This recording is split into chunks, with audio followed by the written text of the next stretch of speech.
These add volume. Look, well, I think I missed a little bit there.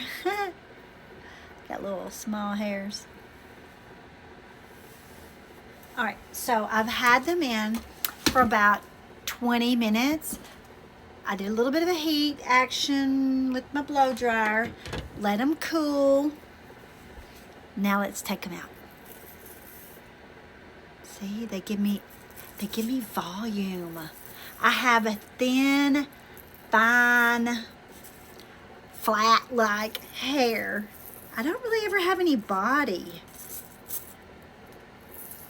I love using little Velcro rollers. Trying to make sure I don't drop them all. Look at all this wildness. All right, let me get my little Velcro rollers down here. Let me put them back in my thing. All right. Ready?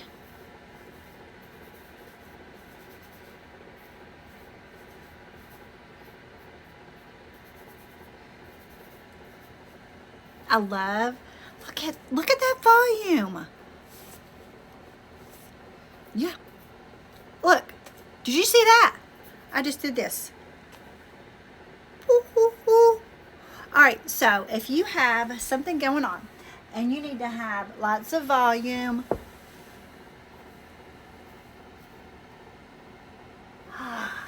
use little Velcro rollers. Now, I have them tagged. I love them. They're my favorite. Literally, look, brought my hair back to life. It was looking pretty flat this morning. All right, so y'all have a very blessed day. Get y'all some Velcro rollers. I love mine.